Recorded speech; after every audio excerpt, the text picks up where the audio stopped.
Bonjour et bienvenue dans ce nouvel épisode du podcast Impacter au féminin, dont le but est d'inspirer, influencer et impacter, qui est dans la lignée de la série des livres justement collaboratifs Impacter au féminin. Aujourd'hui, j'ai le plaisir de recevoir Elodie Lem qui est là avec nous en direct de Dubaï. Yes, Salut, exactement. Comment tu vas? ça va, impeccable. Alors Dubaï, Panama. C'est ça. En ce moment, depuis les événements de Dubaï, il y a de plus en plus de gens qui comparent Dubaï à Panama. Et je crois que c'est bien pour Panama parce que ça montre qu'il s'y passe beaucoup de choses aussi. C'est beaucoup plus calme, mais il s'y passe beaucoup de choses. Ouais. Euh, mais aujourd'hui, on n'est pas là pour parler de Panama, un autre jour. Mais en fait, ce qui est intéressant, c'est de voir quel est ton parcours parce que justement, toi, tu vis à Dubaï depuis 2020. En ce 2021, ouais. moment, depuis les bombardements, on entend beaucoup de choses sur Dubaï. Alors, il y a le vrai, le good, le bad and the ugly, parce que tout le monde dit plein de choses. Et en fait, ceux qui en parlent le plus, c'est souvent les gens qui ne sont pas à Dubaï et qui ne connaissent pas Dubaï. Donc, ça va être bien de rétablir un peu la situation. Mais aussi de parler de ton parcours, parce que justement, bah, quel est ton parcours qui t'a amené à être entrepreneur et qui t'a amené justement à Dubaï et pourquoi Dubaï en 2020? Euh, Mm. et savoir justement comment tu as vécu ton parcours, comment tu as vécu ce qui s'est passé les dernières semaines, et justement peut-être un peu quel est ton bilan, et comment tout ça, ça t'aide en fait à informer tes clients, puisque tu aides aussi des gens, tu as deux activités en fait, dont une qui Mm. aide des gens à s'installer à Dubaï pour monter une société, pour investir dans l'immobilier, et de refaire le point un peu sur des choses qui sont dites, ou notamment dans les médias où on parle de beaucoup de choses et beaucoup de gens parlent de beaucoup de choses dont ils ne connaissent pas. Et peut-être pour les gens, parce que aussi il y a la situation en France, qui est pas terrible non plus, c'est le moins qu'on puisse dire, qui est même Ouais. catastrophique, et que de plus en plus de gens ont envie de partir, ont envie de s'expatrier. Moi, depuis que je suis arrivée au Panama, j'ai plein de gens qui me disent: Ah, pourquoi tu es allé au Panama? C'est comment le Panama? Et décris-le et machin, et par rapport aux États-Unis. Donc, on voit bien que aussi les gens se posent beaucoup de questions sur leur avenir. Et, Ouais. ben, c'est en ça que tu partages ton parcours. Donc, si on démarre dès le début, donc en fait, comment tu as démarré? Qu'est-ce qui t'a amené à être entrepreneur? Ok. Donc, pour démarrer au tout début, donc moi, j'ai pas beaucoup d'expérience de professionnelle en France. J'ai fait mes 5 ans d'études après mon bac, diplôme dans la mode, niveau bachelor. Je travaille 2 ans dans la mode sur les défilés de la Fashion Week, les émissions télé, les shootings photos. Et au bout de 2 ans, il y a un cumul d'événements qui a fait que j'en ai ras-le-bol. Je me sens bloquée, j'ai envie d'avancer, mais je sais pas quoi faire, puisque du coup, on m'a toujours transmis que on fait des études, on a son diplôme et ensuite on travaille pendant 5 à 10 ans pour un patron et après on ouvre son entreprise et ça c'est le schéma classique qu'on nous enseigne en France. Donc un soir, je rentre et je me dis mais j'en ai ras-le-bol. J'ai ce sentiment de vouloir tout plaquer et partir à l'autre bout du monde. Donc je tape sur Google où est l'autre bout du monde et je vois qu'il y a l'Australie et la Nouvelle-Zélande. Et donc du coup, je regarde quel est le visa le moins cher. Je vois que c'est la Nouvelle-Zélande et donc 3 mois après, je suis en Nouvelle-Zélande. Donc j'ai quitté la France vraiment sur un coup de tête. J'étais jeune, pas d'enfant, donc bon, tout va bien. Donc voilà, donc 3 mois après, me voilà en Nouvelle-Zélande.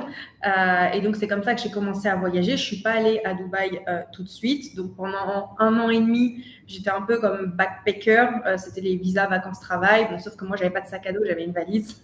Mais du coup, à voyager entre la Nouvelle-Zélande et l'Australie. Je fais 1 an en Nouvelle-Zélande. Ensuite, après, je suis partie en Australie. Et donc là, vraiment, ça a été un peu comme un nouveau départ, découvrir un petit peu, voir ce qui se passait en dehors de la France.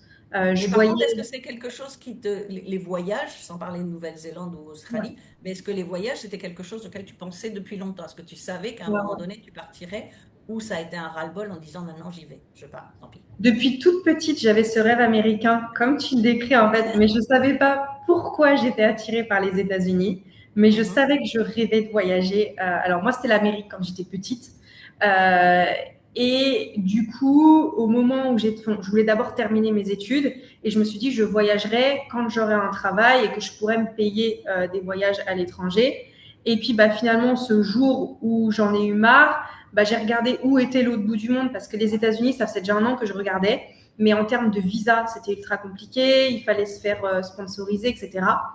Donc, j'ai commencé comme ça. Et puis, bah, finalement, mon compte que j'avais un compte Instagram dans la mode pour les clients. Et du coup, ce compte que j'avais dans la mode, je l'ai transformé en compte voyage. Et du coup, ce compte voyage, après, bah, les gens ont commencé à me suivre, mes anciennes clientes me suivaient. Et puis, de fil en aiguille, j'ai eu des femmes qui ont commencé à me demander, mais Elodie, comment tu as fait pour tout plaquer? Tu avais quand même un CDI dans la mode, ce qui est, enfin, je suis issue d'une famille d'agriculteurs de père en fils, donc pas de contact dans ce milieu-là. J'ai fait quand même 7 mois de porte-à-porte pour trouver ce boulot-là. Donc, tout le monde me disait, mais tu es complètement folle.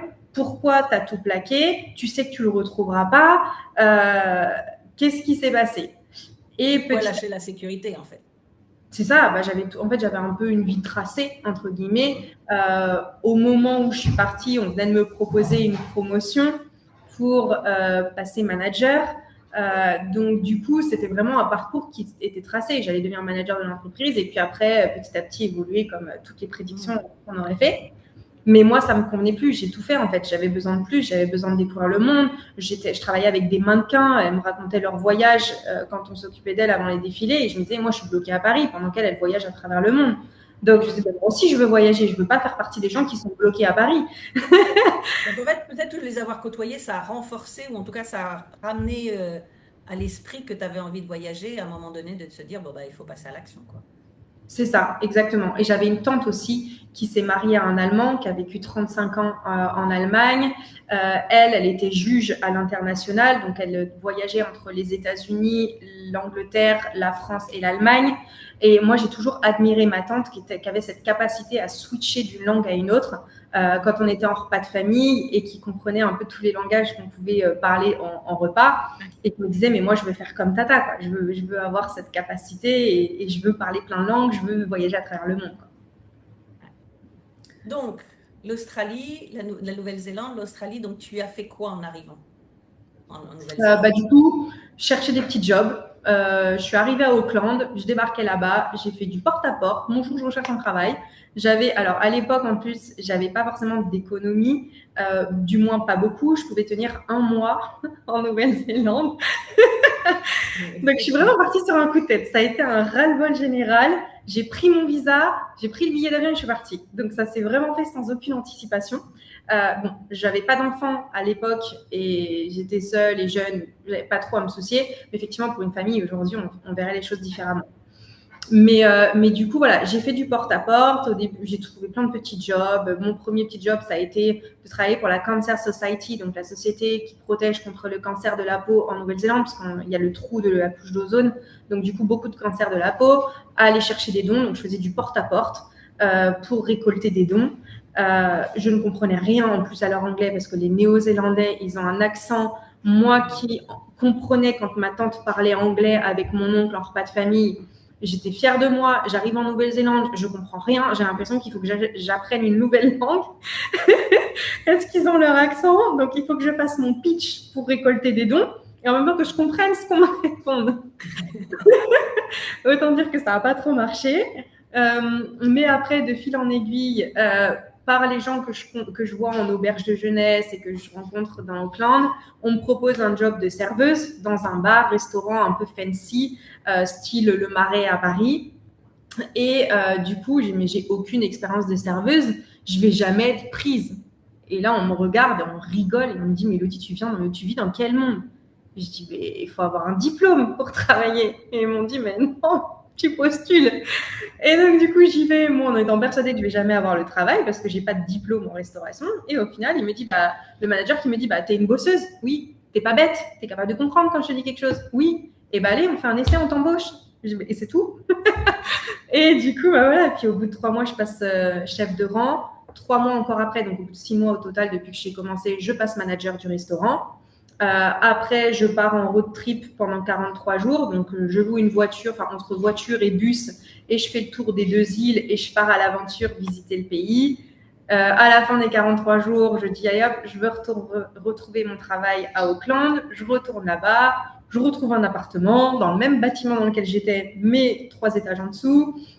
Je retrouve mon travail. Et puis, bah, voilà, je termine mon année en Nouvelle-Zélande comme ça. Et puis, à la fin de mon année, j'ai dit, bah, j'ai pas envie de rentrer en France, toujours pas. Bah, où je peux aller? Bah, l'Australie, c'est juste à côté. En plus, il y en a plein qui m'en ont parlé, qui m'ont dit que c'était génial. Allez, je pars, j'arrive à Sydney. En 4 jours, je trouve du travail. Je reprends un appartement au cœur de Sydney. Et puis bah là, je me dis, bon, bah, je travaille pendant 8-9 mois, je mets un maximum d'argent de côté. Et puis ensuite, après, je me refais un road trip de 2-3 mois pour visiter l'Australie. Sauf qu'entre-temps, bah, il y a eu le Covid. Donc, j'ai bien mis de Qui est l'argent de arrivé de côté. 2020, voilà. Par Mais contre, j'ai avant bien qu'on eu arrive au Covid, et justement, est-ce que, parce que par rapport à tout ce que tu dis et la personne qui te disait, toi tu dis, il me faut un diplôme pour faire ceci, est-ce que déjà tu te rends compte là que le mindset à l'étranger est déjà différent de la France? Et Ouais, comment tu réagis à ça? bah, complètement différent parce qu'en plus, je comprends rien à leur langue. Malgré que ce soit de l'anglais, ils ont un accent qui est tellement fort. Et en plus, moi, j'ai beaucoup appris des Américains. Donc, du coup, je comprenais rien. Et donc, je me dis, je comprends pas ce qu'ils racontent. J'ai aucune expérience en restauration et on m'embauche. Je ne Ouais. comprenais pas. Je me suis dit, ou alors ils vont m'embaucher à la plonge, tu sais, à nettoyer les Mhm. assiettes. Mais non, pas du tout.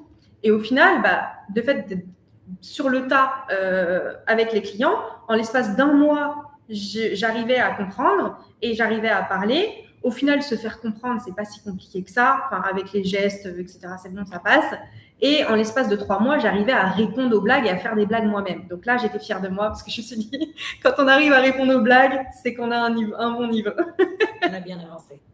Donc je ne savais pas ce que c'était, même niveau A1, C1, B1, etc. Comme on a beaucoup qui disent en France, je vais d'abord faire mon TOEIC et ensuite, après, je vais partir. Non, pas sur le terrain. C'est le meilleur moyen d'apprendre. Moi, je l'ai fait, je l'ai raté, donc ça ne veut pas dire grand-chose, hein. Je l'ai fait il y a des années, je Ouais. l'avais raté, ça ne m'a pas empêché de vivre 25 ans aux États-Unis, hein, donc, Ouais, voilà, exactement. Et de voyager, de trouver du travail. Voilà, au début, je n'étais pas du tout entrepreneur, hein. Et alors, je savais qu'un jour, je voulais gérer ma boîte. Ça, c'était sûr. Mais au début, je ne savais pas quoi faire parce que il fallait que je me déformate, en fait. J'avais que des diplômes dans la mode. Donc, pour moi, si je voulais plus travailler dans la mode, je ne pourrais jamais être à mon compte, sauf si je ne refaisais pas d'autres diplômes parce que j'étais vraiment formatée comme ça. Et donc, on va dire que mes 1 an et demi de voyage entre la Nouvelle-Zélande et l'Australie, ça a été un peu mes années où j'ai bien profité de la vie, j'ai découvert le monde et ça m'a un peu ouvert les yeux sur le monde. J'ai eu les yeux et besoin de l'esprit. ça. Voilà, et les yeux et l'esprit, exactement. J'ai eu besoin de ça pour avoir le courage de me lancer derrière. D'accord. Et donc, Covid est arrivé, mars 2020, donc là, tu as été obligé de rentrer, en fait. J'étais alors obligée de rentrer. En fait, j'avais de quoi tenir 3-4 mois sans travail. Parce que du coup, je travaillais en restauration. Donc, je m'occupais des tables VIP dans un restaurant en face de l'opéra, donc à ses côtés. Et du coup, je me suis dit, qu'est-ce que je fais? Parce que là, si je peux plus travailler en restauration, tout est fermé. Est-ce que je rentre, je rentre pas? Ma famille est assez inquiète. Tu es en Australie à 24 heures de vol alors qu'il y a un virus qui traîne partout dans le monde et qui tue des gens. Rentre à la maison. Je dis, bon, allez, je vais rentrer en France le temps du Covid. Et ensuite, je retrouve, enfin, mon patron m'avait dit à Sydney, dès que tu reviens, tu retrouves ton travail. Mon appartement, je l'avais gardé aussi. Je m'étais arrangée pour avoir la même chose. Enfin bref, j'avais tout organisé pour revenir en Australie. Euh, donc voilà, et j'arrive pendant le Covid. Donc ce que j'ai pas dit en fait, c'est que avant de rentrer, j'étais encore à Auckland.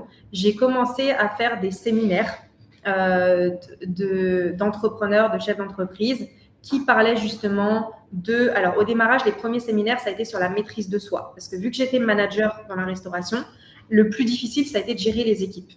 Et donc, du coup, j'avais commencé à faire des séminaires sur la maîtrise de soi, sur la communication, sur la gestion de soi, parce que je me suis dit, si j'apprends ça pour moi, je vais pouvoir le retransmettre avec mes équipes et améliorer mes connaissances et ma relation avec les équipes. Donc, ça a commencé comme ça. Et ensuite, après, fin de la Nouvelle-Zélande de mon visa, je participe à un séminaire avec un entrepreneur australien qui parle justement comment transformer sa vie radicalement, par où il faut que tu passes et où il faut que tu ailles. Et à la fin de ce séminaire, du coup, je lui dis, écoute, j'arrive en Australie la semaine prochaine. Lui, il était australien. Laisse-moi m'installer en Australie. Mais par contre, moi, je veux changer quelque chose. Je ne sais pas encore où je veux aller. Je sais que je veux devenir entrepreneur, mais je n'ai pas d'autre diplôme que la mode, donc je ne sais pas comment faire. Je vais avoir besoin de ton aide. Et donc, il proposait un mentorat sur 1 an qui s'appelait le Wire, 12 mois pour changer sa vie. Et donc, du coup, 12 000 euros, 12 000 dollars, pardon. Enfin, c'est pareil. Du coup, je lui demande si je peux payer 1 000 dollars par mois et je commence 1 an de mentoring avec lui. Donc, je suis encore en Australie, à Sydney. Je viens d'arriver à Sydney à ce moment-là.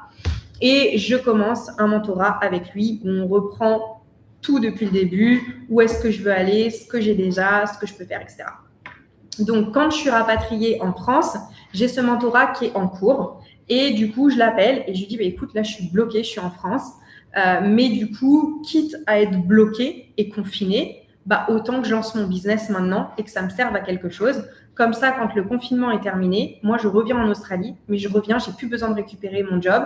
Je suis entrepreneur. C'était l'idée de démarrage. Et Je donc, vois que t'es comme moi, c'est je fais, je fais, je fais, je fais. Entre les deux, je cherche pas comment, mais je fais, je fais, je fais. Et c'est comme ça qu'on bouge le mieux, en fait. Parce que quand on commence à... Moi, je dis toujours, quand on cherche le où, quoi, pour quand, où, quoi, comment, on se pose tellement de questions que la majorité des gens abandonnent avant même d'avoir commencé. Que toi, c'est... Voilà, c'est clair, net, tu sais ce que tu veux, quoi. ouais, exactement. Bah, en fait, je veux quelque chose, donc bah, vas-y, j'y vais. Je commence. En mettant un premier pied, je vais avoir des retours terrain, je vais savoir comment on met le deuxième, et puis, etc., etc. Donc, j'ai toujours été fonceuse. Alors, à l'époque, quand j'étais plus jeune, je faisais pas forcément, j'étais un peu irresponsable. Tout ce qui était structure, loi, etc. Je ne me renseignais pas trop de tout ça. Bon, en même temps, j'avais pas non plus des grosses boîtes en France ou un patrimoine en France qui faisait que j'avais besoin de me protéger non plus. Mais ça, c'est ce que Dubaï m'a appris par rapport à avant. Mais du coup, donc je suis en France, je suis là et je lui dis bah, à mon mentor, du coup, bah écoute, aide-moi. Et il me dit ok, c'est parti. En 3 mois, on lance ton business. Je dis ok, parfait. Donc là, je prends un autre programme en plus pour lancer mon business en 3 mois, en plus du mentoring d'1 an. Donc vraiment, j'y vais à fond. Et là, effectivement, je crée mon programme. Alors, mon programme en 2020, le premier programme, il s'appelait Sérénité et confiance en soi, oser. Donc, c'était pour toutes celles qui n'osaient pas passer à l'action et qui avaient peur, puisque les femmes qui me contactaient sur Instagram, comment je suis arrivée à ce business-là, il m'a dit, écoute, qu'est-ce que les gens te demandent? Pourquoi les gens viennent te voir et qu'est-ce qu'ils te demandent comme conseil? On part pas sur tes diplômes pour que tu sortes de cet aspect de j'ai que des diplômes dans la mode, je peux faire que de la mode, mais pourquoi les gens t'appellent aujourd'hui? Et je lui ai dit, bah, sur Instagram, on me contacte pour me demander comment j'ai trouvé le courage de tout plaquer et de partir à l'étranger. Et en plus, ça a marché parce que pendant 1 an et demi, j'étais toujours là-bas et je suis pas rentrée au bout de 3 mois en disant ça va pas du tout, quoi.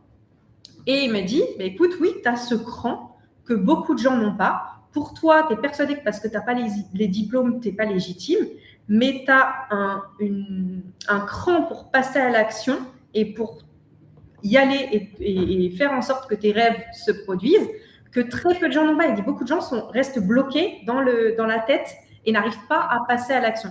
Toi, tu arrives à passer à l'action.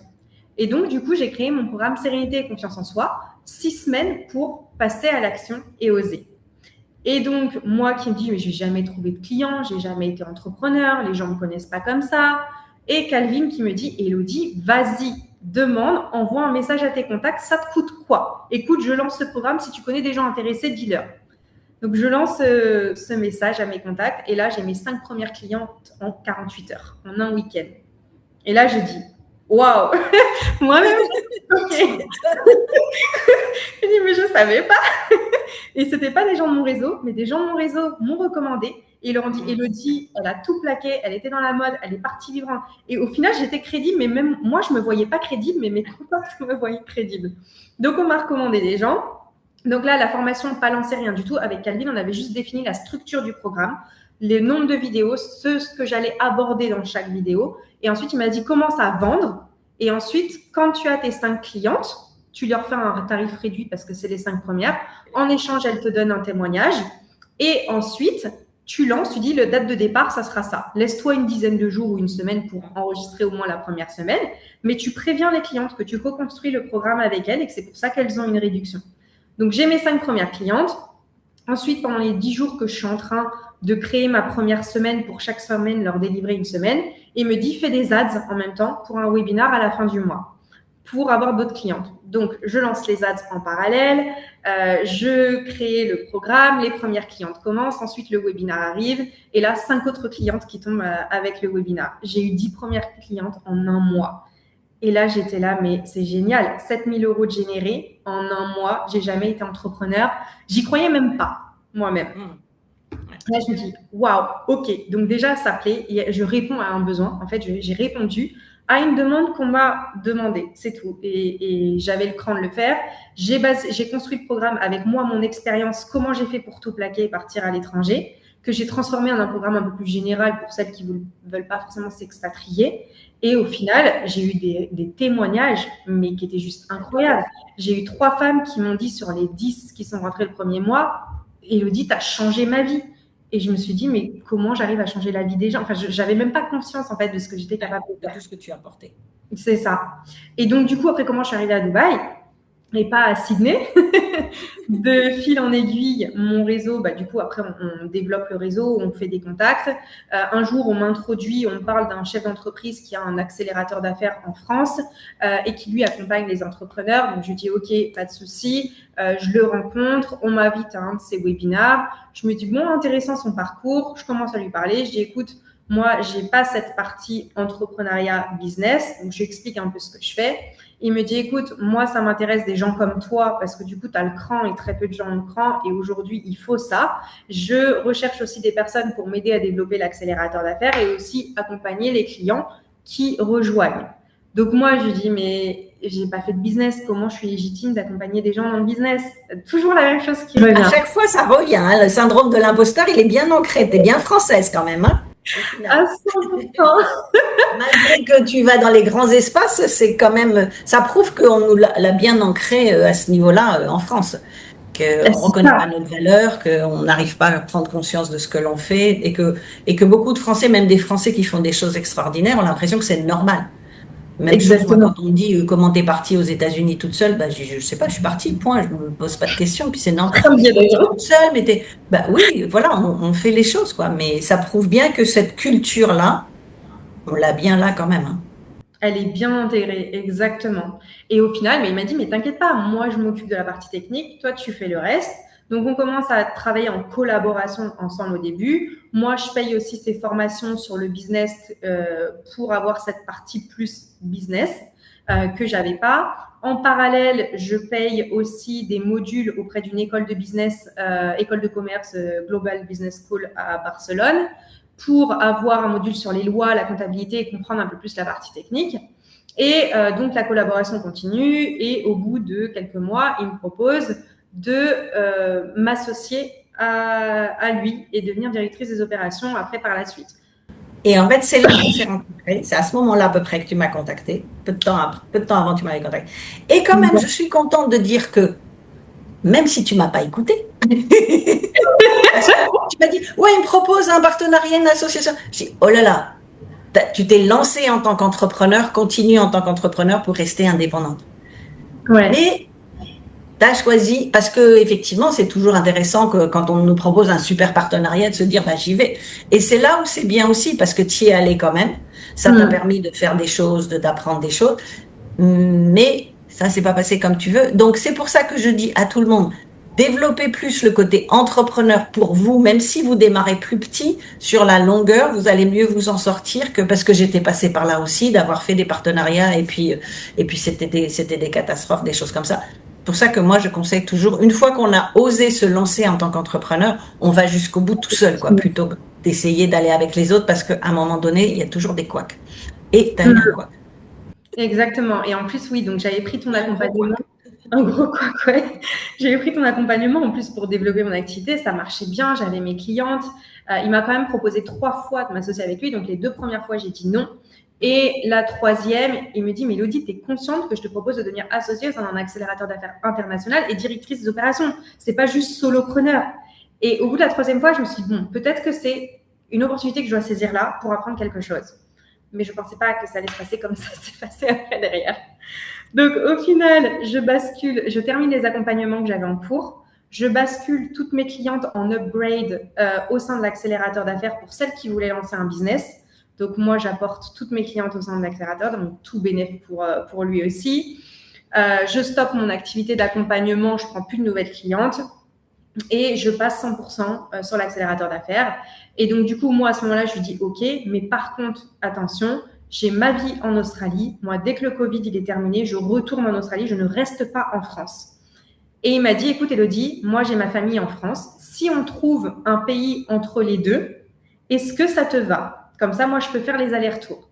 J'ai dit, il me faut le même standing qu'en Australie. Donc, à Sydney, piscine, jacuzzi, salle de sport dans les bâtiments. Je vivais en bord de plage. Donc, je lui ai dit, je veux la même chose. Et donc, en 2021, au moment où on a créé la société ensemble, il y avait Dubaï qui était ouvert. Singapour était fermé, les États-Unis étaient fermés. Enfin, voilà. Donc, moi, Dubaï, pays arabe, je me dis, je sais pas. Il me dit, viens, on va un mois là-bas pour voir comment ça se passe. Et ensuite, tu me dis. Donc, lui, il savait très bien comment c'était Dubaï.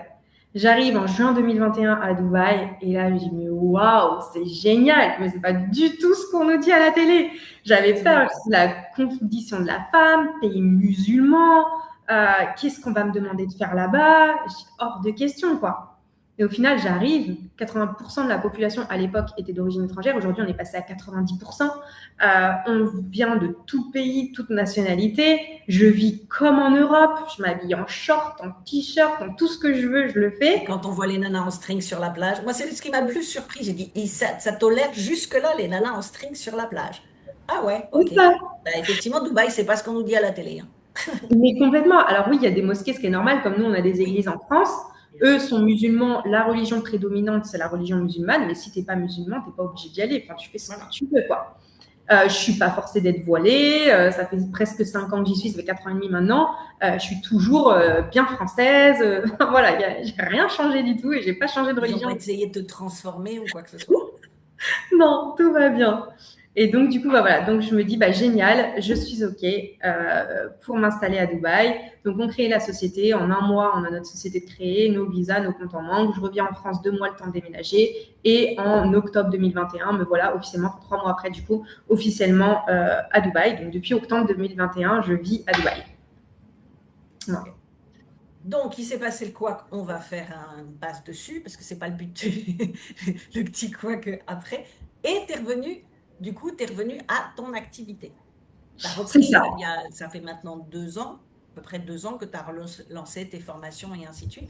Et en Ouais. plus, tu as eu l'opportunité de développer des partenariats toujours, mais dans le bon sens cette fois-ci, des Ouais. partenariats qui t'ont permis justement de travailler avec des sociétés où aujourd'hui tu peux proposer de la création d'entreprises à Dubaï et de l'immobilier. Ouais, exactement. Bah, la société en fait qui a créé notre boîte en 2021, aujourd'hui je suis devenue leur représentante française. Donc ils ont maintenant 5 branches. À l'époque ils faisaient que de la création d'entreprise. Aujourd'hui ils font création d'entreprise, comptabilité, achat de biens immobiliers, mais aussi gestion de biens immobiliers et revente. Et ils ont une partie digitale aussi.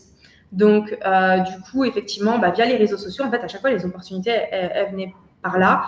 J'ai eu beaucoup de Français qui ont commencé à me suivre sur les réseaux quand ils ont vu que j'étais à Dubaï, commencé à me poser des questions, comment ça se passe Dubaï, Elodie, la vie là-bas, et si moi je veux monter un business. Donc au début, je faisais de l'apport d'affaires pour RFZ, du coup l'entreprise avec laquelle je collabore. Et puis au bout d'un moment, on commençait à me poser des questions un peu plus techniques et j'ai dit à RFZ, bah, est-ce que tu peux me former au CEO de la boîte? Comme ça, moi les Français, il n'y a pas de souci, je m'en occupe. Et plutôt que d'aller voir un de tes concurrents francophones, bah, autant travailler avec toi puisque c'est toi qui m'a créé mon entreprise quand je suis arrivée. Et donc voilà comment j'en suis arrivée là. Et ça m'a beaucoup, beaucoup aidé parce qu'effectivement, avec mon associé, ça s'est très, très mal passé. Bon, globalement, j'ai quitté la boîte. Je me rends compte qu'il n'y a plus d'argent dans la boîte. C'est parti sur un compte à Londres dans lequel j'ai pas de Un part. peu de détournement, on va dire. Voilà, mon associé qui me dit que je méritais pas cet argent de toute façon. Enfin voilà, ça se passe très très très très mal. Donc en fait, il a joué sur ton ego pour te faire rentrer et après il t'a manipulé pour te faire sortir. Intéressant. Exactement, donc manipulation à fond. Et en fait, moi, mon point faible, c'était la loyauté. Je suis quelqu'un de très loyal, très spontané, vrai et authentique. Et j'ai vécu un peu dans une bulle de bisounours où on se met pas de couteau dans le dos entre nous. Enfin, jamais on va faire du mal à quelqu'un d'autre. Et sauf qu'on arrive on part de France dans un pays qui est très réglé, les lois sont très carrées, où on peut aller en justice du jour au lendemain. Si tu me fais du mal, je vais porter plainte contre toi. où j'arrive dans un pays où c'est un petit peu la jungle dans le business. Tout le monde vient de différents continents et pays. Il y a des lois, mais pas aussi poussées qu'en France à l'heure actuelle. On n'est pas dans un système de protection, mais on est dans un système de fais du business et protège-toi toi-même. Et ça m'a énormément appris, ça m'a fait grandir énormément d'être à Dubaï et d'être passé par là aussi. Et au final, pour porter plainte contre quelqu'un, d'ouvrir un dossier open a case in the court, donc à la cour, ça coûte 5 000 euros, 20 000 dirhams. Donc au final, et ensuite le scam, il s'est passé entre nos clients étaient à Paris, le compte en banque de cet associé était à Londres et notre entreprise en commun était à Dubaï. Donc quand ça s'est passé, le scam, bah, du coup, quand j'ai contacté des avocats, ils m'ont dit, Elodie, on peut porter plainte contre lui et on va gagner avec ce qu'on a comme preuve, mais par contre, ça va prendre 5 à 10 ans. Et là, parce qu'il y a 3 juridictions différentes et il faut lancer le procès dans les 3 juridictions. Et là, moi, j'étais en burn-out, ça s'était très mal terminé, un burn-out à C'est l'hôpital. l'énergie, c'est le stress et c'est même pas la peine, quoi. Ça vaut Et pas je le coup. ne peux pas, non, je me suis dit, je ne me vois pas partir 5 à 10 ans en procès, je ne peux pas. Tu sais quoi, lâche l'affaire, apprends ce que tu as à apprendre de cette histoire et recommence. Donc, il m'a fallu quand même 1 an et demi de psychologue et de thérapie pour me relever de ça. Avant de pouvoir me relancer et refaire quoi que ce soit. Mais de toute façon, je l'avais dit, je me suis fait arnaquer, mais c'est pas grave, je vais relancer mon business. Par contre, je savais que j'avais besoin d'aide avant. Donc, du coup, ça m'a énormément aidé aussi d'avoir ces demandes de français à travers mes réseaux sociaux sur la création d'entreprise. En fait, ça a été mon issue de secours qui m'a permis d'avoir des revenus en tant qu'employé. Donc, j'ai repris un boulot en tant qu'employé au démarrage pour me refaire, tout simplement, parce que j'avais perdu beaucoup financièrement. Je suis ressortie endettée et en burn-out, donc il y avait vraiment beaucoup à faire. Et donc, du coup, ça m'a pris 1 an et demi pour reprendre soin de moi et pour me retrouver la confiance en moi et ressortir au final 10 fois plus forte de cette histoire, parce que tous les appels avec les avocats m'ont appris énormément de choses aussi légalement. Le fait d'avoir accompagné aussi des entrepreneurs, et donc je le fais toujours ça avec RFZ, j'accompagne toujours les entrepreneurs et les chefs d'entreprise qui veulent créer leur société à Dubaï et venir s'installer ici. Moi, en plus, j'ai l'expérience d'avoir créé une boîte, d'avoir développé un business ici, de m'être fait scammer, de m'être relevé. Donc, au final, maintenant, j'ai une capacité à voir une globalité, en fait, de l'expatriation et de la création de société. Et aujourd'hui, mes clients, ils me disent que je leur apporte énormément de valeur par rapport aux autres consultants qui peuvent contacter pour la création d'entreprise. Parce que justement, j'ai cette anticipation. Je sais ce qui est le pire et ce qui peut arriver. Je connais le pays. Et donc, des deux côtés, quoi. Donc, tu connais bien les deux côtés, tu peux les conseiller par rapport à ça. Et justement, par rapport à ce qu'on disait tout à l'heure, ce qui était le syndrome de l'imposteur, est-ce que cette fois-ci, ton parcours te permet vraiment alors, te permet d'aider les autres, ça oui, mais est-ce que maintenant, tu en es consciente que tu as des choses en plus que d'autres qui te permettent justement de mieux aider les autres? Ouais, exactement. Et ça, en fait, je l'ai fait quand j'ai relancé du coup mon activité d'accompagnement à côté. J'ai lancé donc mon programme. J'ai repris le programme Sérénité, Confiance en soi, mais que j'ai mis à jour avec ce que je savais maintenant. Et du coup, le programme à l'heure actuelle que j'ai, donc il y a toujours Sérénité, Confiance en soi qui est disponible, mais le programme que je mets en avant, c'est le programme Nouveau Départ, parce que ça a été un nouveau départ dans ma vie. Et en fait, de créer ce programme-là, ça a été mon nouveau départ à moi, de mettre sur papier tout ce que je savais pour en faire un programme pour aider toute personne qui veut s'expatrier, que ce soit à Dubaï ou ailleurs, enfin du moins passer à l'action et structurer son projet. Et ce qui est marrant ou pas, c'est que j'ai vraiment deux types de clients qui reviennent. C'est les mamans solo qui doivent repartir à zéro et qui ont leur fils des responsabilités sur les bras, qui se sentent seuls et qui sont complètement perdus. Alors là, c'est pas forcément dans des projets d'expatriation, mais c'est reprendre sa vie en main. Et donc, le programme Nouveau Départ, en 8 semaines, justement, c'est ce qu'on fait. Et l'autre type de clientes qui achètent le programme Nouveau Départ, c'est celles qui veulent s'expatrier et qui, du coup, savent pas par où commencer, quoi faire. Donc, voilà. Donc, du coup, en fait, ça a été une thérapie pour moi. Et quand j'ai construit le programme Nouveau Départ, je me suis dit, en fait, ce qui me manquait dans mon programme Sérénité, Confiance en soi, c'est le tenir. Donc, j'ai eu des changements exceptionnels. Mais par contre, tenir sur du long terme, maintenant, c'est ce que ça m'a appris Dubaï. Et donc aujourd'hui, j'ai vraiment 4 étapes qui sont de se reconnecter à soi d'abord et à ce qu'on veut, ensuite définir une direction, se reconnecter à soi, clarifier, ensuite structurer et planifier et ensuite passer à l'action. Puis après, la dernière étape, c'est de tenir. Parce que le plus difficile, c'est pas juste de s'expatrier ou de lancer un business ou autre, mais c'est de tenir quoi qu'il arrive, de se relever et d'avoir cette capacité à toujours rebondir. Et ça, j'en ai pris conscience en en recréant le programme Nouveau Départ. J'ai pris En recréant conscience. ton programme, ça t'a aussi aidé et renforcé dans je me guéris moi, mais en même temps, je vais pouvoir guérir les autres. Et du coup, on retrouve cette expression que te disaient les premières clientes au début de transformer leur vie, en fait. C'est ça, exactement. Et j'ai vraiment mis, moi, ce que j'ai fait pour me relever dans cette dernière étape, tenir. J'ai vraiment repris tout ce que j'ai fait pour me relever du scam et donner la force, en fait, que j'ai eue à ce moment-là. Qu'est-ce qui m'a tenu dans les moments difficiles? Comment j'ai fait pour développer d'autres sources de revenus? Ça, c'est un module que j'ai aussi dans la partie 3. Comment développer des sources de revenus en parallèle quand ce que tu gagnes ne te suffit pas? Parce que ça a été mon cas au démarrage. Ce que je gagnais après le scam ne suffisait pas à me payer à manger tout le mois. Les 10 derniers jours, je ne pouvais plus manger. Donc, du coup, j'avais développé des sources de revenus à côté pour pouvoir me payer à manger tout le mois. Et au début, j'étais vraiment en mode survie, quoi. Et petit à petit, au fur et à mesure que je commençais un peu à respirer, bah, du coup, après, il y avait d'autres aspects qui rentraient. Et c'est vraiment quelque chose où j'aborde un petit peu tous ces aspects-là. Et dans ceux que j'accompagne pour créer leur société à côté avec RFZ, j'aborde aussi cette partie de développement commercial.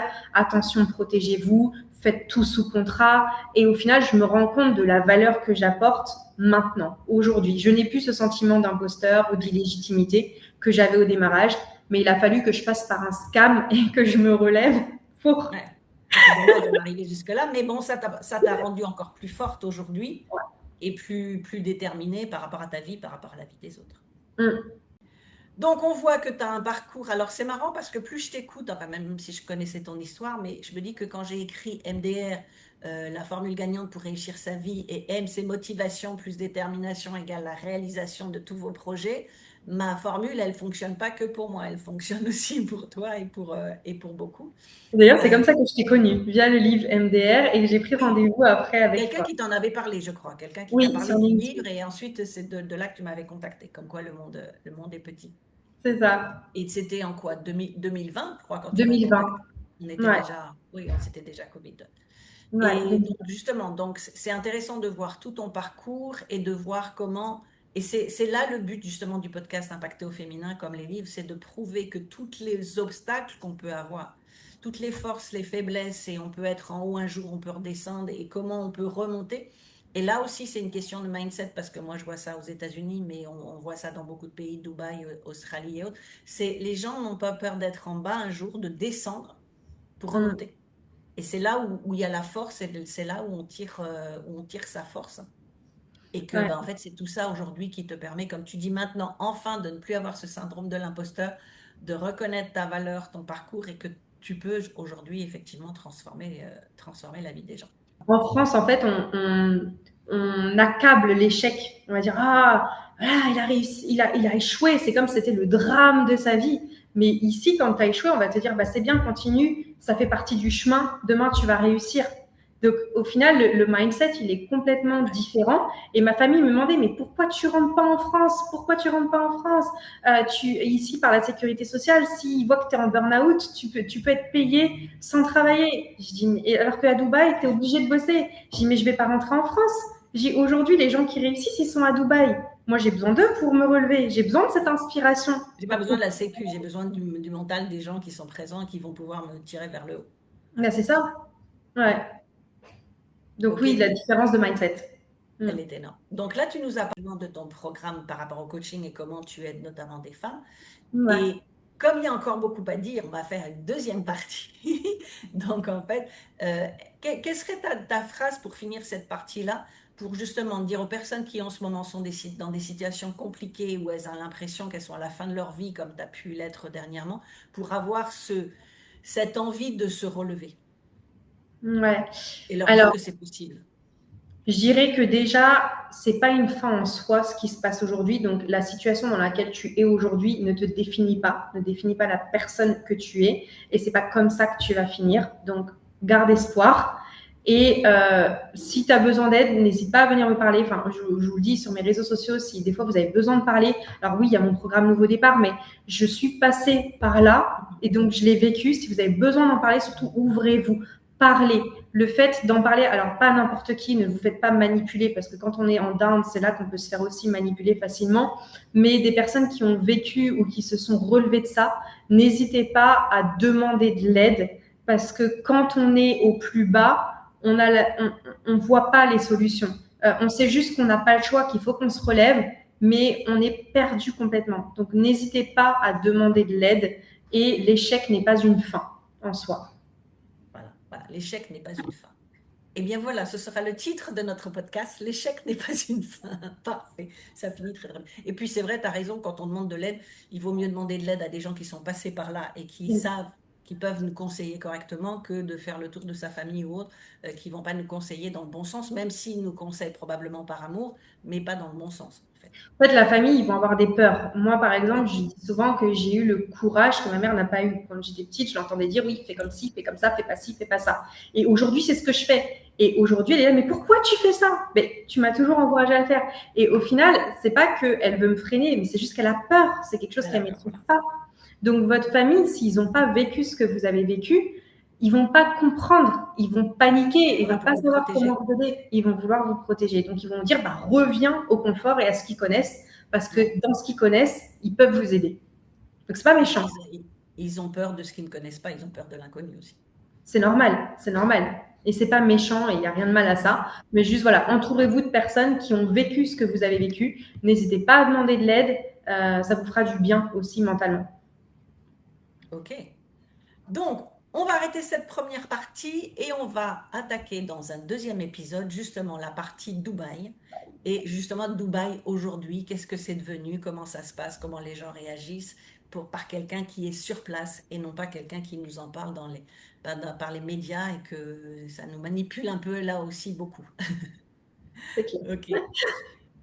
Ok, donc eh bien sur ce, merci à toi Elodie. On se retrouvera dans la deuxième partie. À vous tous et toutes. Voilà, le but, une fois de plus, c'est de vous montrer que si aujourd'hui vous êtes peut-être pas là où vous souhaitez être, ou vous avez envie de faire plus, c'est de rencontrer des personnes qui ont osé. Elodie, tu l'as utilisé beaucoup et tu l'utilises dans ton programme, c'est d'oser. Et c'est justement ben, le sous-titre, hein, c'est inspirer, influencer, alors dans le bon sens bien sûr, et impacter pour vous montrer que tout est possible. Et donc, je répète ma formule MDR, c'est votre motivation plus votre détermination égale la réalisation de tous vos rêves, même les plus fous. Et vous avez vu avec Elodie, elle est partie. Tiens, je ne sais pas dans quel pays elle est. Pouf, là, allez, c'est plus facile. Là, on va aller là, on va aller là. Et c'est comme ça aussi qu'on vit sa vie, contrairement à rester sur place et ne pas avancer. Donc, si Mm. vous voulez en savoir plus sur le mouvement impacté au féminin, donc vous avez le lien qui est juste en dessous pour découvrir les autres podcasts, découvrir la collection des livres impactés au féminin et également pour pouvoir vous aider, nous aussi, que tout ensemble, nous puissions vous aider à transformer votre vie peut-être plus vite et vous dire, vous autoriser des choses que peut-être votre entourage ne vous n'autorise pas aujourd'hui. Ok, merci et à bientôt. Merci Elodie.